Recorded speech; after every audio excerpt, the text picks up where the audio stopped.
الحمد لله نحمده ونستعينه ونستغفره ونؤمن به ونتوكل عليه ونعوذ بالله من شرور أنفسنا ومن سيئات أعمالنا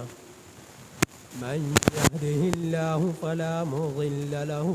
ومن يضلله فلا هادي له وأشهد أن لا إله إلا الله وحده لا شريك له وأشهد أن سيدنا ومولانا محمدا عبده ورسوله أما بعد فأعوذ بالله من الشيطان الرجيم بسم الله الرحمن الرحيم واذكر في الكتاب إبراهيم إنه كان صديقا نبيا آمنت بالله صدق الله مولانا العظيم وصدق رسوله النبي الكريم ونحن على ذلك لمن الشاهدين والشاكرين والحمد لله رب العالمين. میرے واجب الاحترام عزیز سامعین حضرات، گزشتہ جمعۃ المبارک میں آپ حضرات کے سامنے توحید کا اثبات سے متعلقہ گفتگو ہوئی. سیرت ابراہیم علیہ السلام سے متعلقہ آپ حضرات کے سامنے گفتگو ہوئی،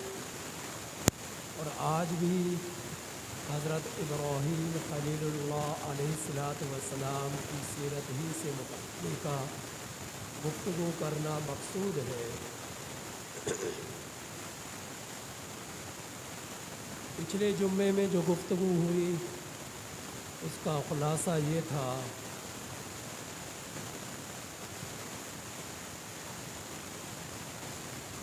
اتباع علم کی بنیاد پر کی جاتی ہے، عمر کی بنیاد پر نہیں. کوئی عمر میں کتنا ہی بڑا کیوں نہ ہو اور اس کے مقابلے میں کم عمر رکھنے والے کے پاس علم بہت زیادہ ہو تو اس علم والے کی اتباع ضروری ہے. یہی وجہ تھی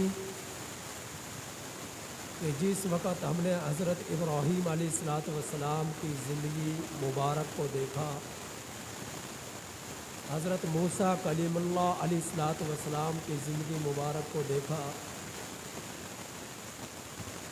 نبی کریم صلی اللہ علیہ وسلم کی زندگی مبارک کو دیکھا، تو ان اللہ کے پیغمبروں کی زندگیوں سے ہمیں بہت کچھ سبق ملتا ہے اور نصیحت ملتی ہے، فکر آخرت ملتی ہے اور ربوبیت الہی کا جذبہ اور اللہ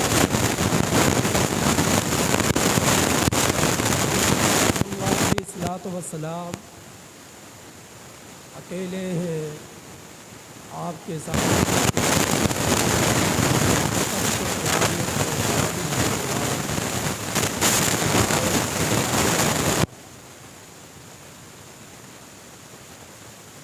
اور اللہ رب العزت کے مدد و نصرت سے وہ ذلیل اور رسوا ہوا. دو چیزیں ایسی ہوتی ہیں کہ جن کی بنا پر انسان اپنے مقاصد اور عزائم سے پیچھے ہٹ جاتا ہے اور گمراہی کا شکار ہو جاتا ہے. ایک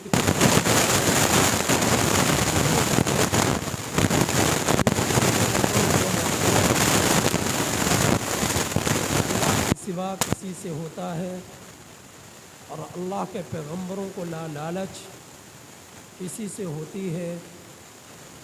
تو موسیٰ کلیم اللہ علیہ الصلاۃ والسلام اکیلے اپنے بھائی کے ساتھ موجود ہیں، اور مد مقابل فرعون اور فرعونیت اور فرعونی لوگ پوری طرح طاقت، ظاہری اور عہدہ، اقتدار کے نشے میں، طاقت کے غرور میں ڈوبے ہوئے تھے۔ موسیٰ علیہ الصلاۃ والسلام ان سے نہیں ڈرے اور اللہ کا پیغام ان تک لے کر گئے اور انہیں توحید کی دعوت دی، لیکن فرعون اکڑتا گیا، دھمکیاں دیتا گیا، آخر کار خود اپنے غرور میں ڈوب کر خاک ہو گیا، ذلیل اور رسوا ہو گیا، اور اللہ کے پیغمبر غالب بن کر لوٹے ہیں۔ حضرت ابراہیم علیہ الصلاۃ والسلام کی زندگی کا پہلو بھی بہت نمایاں ہے،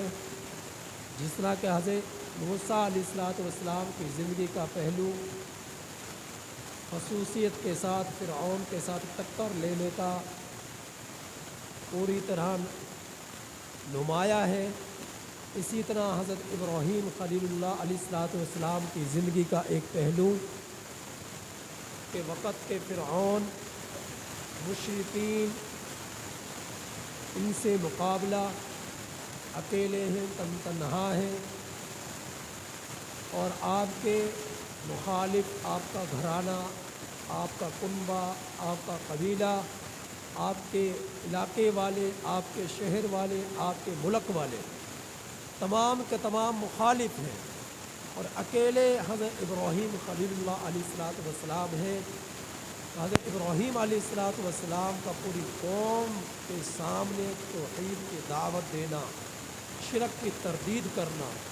یہ حضرت ابراہیم علیہ الصلاۃ والسلام کی سیرت کا ایک نمایاں پہلو ہے، اور قیامت تک آنے والے انسانوں کے لیے حضرت ابراہیم علیہ الصلاۃ والسلام کی سیرت اور زندگی موحد اعظم کے نام سے نمایاں اور ابھر کر سامنے آتی ہے۔ حضرت ابراہیم علیہ الصلاۃ والسلام کہ اسی سیرت سے متعلقہ جو مشرکین سے مقابلہ ہوا اور انہیں لاجواب کر دیا، حضرت ابراہیم علیہ الصلاۃ والسلام کی اس سیرت سے متعلقہ گزشتہ جمعہ بات آپ حضرات کے سامنے ہو چکی۔ حضرت ابراہیم علیہ الصلاۃ والسلام اپنی قوم کو دعوت دی اور انہیں سمجھایا کہ تم ایسی مخلوق کی پوجا اور پاٹ کیوں کرتے ہو، سجدے کیوں کرتے ہو، جن کو اپنے ہاتھوں سے خود ہی تراشتے ہو۔ اتعبدون ما تنحتون، کہ تم کیا ان کی عبادت کرتے ہو جن کو خود اپنے ہاتھوں سے تراشتے ہو۔ حضرت ابراہیم علیہ الصلاۃ والسلام نے زبانی انہیں سمجھایا، قوم نہ سمجھی۔ حضرت ابراہیم علیہ الصلاۃ والسلام موقع کی تلاش میں تھے، قوم کے میلے ٹھیلے کا دن تھا، قوم چلی گئی، پیچھے سے حضرت ابراہیم علیہ الصلاۃ والسلام ان کے بت خانے میں تشریف لائے اور ایک ایک کو توڑتے چلے گئے اپنی کلہاڑی اور ہتھوڑے کے ذریعے، اور ان کا جو بڑا تھا اسے تنہا چھوڑ دیا، اور جس وقت توڑ رہے تھے اس وقت فرما رہے تھے کہ الا تأکلون، تم کھاتے کیوں نہیں ہو، ما لکم لا تنطقون، تم بولتے کیوں نہیں ہو۔ لہٰذا ابراہیم علیہ الصلاۃ والسلام فرما رہے ہیں فجعلہم جذاذا، پھر ان کے ٹکڑے ٹکڑے کر دیے حضرت ابراہیم علیہ الصلاۃ والسلام نے، اور ان کا جو بڑا تھا اس کے کاندھے پر اس ہتھوڑے اور کلہاڑی کو لٹکا دیا، تاکہ قوم جب آئی پوچھے تو انہیں دلیل کے طور پر پیش کر سکوں اور انہیں ان کے عقیدے میں کمزور کر سکوں۔ حضرت ابراہیم علیہ الصلاۃ والسلام کی قوم آئی اور انہیں معلوم ہوا کہ ایک شخص تھا جو ہمارے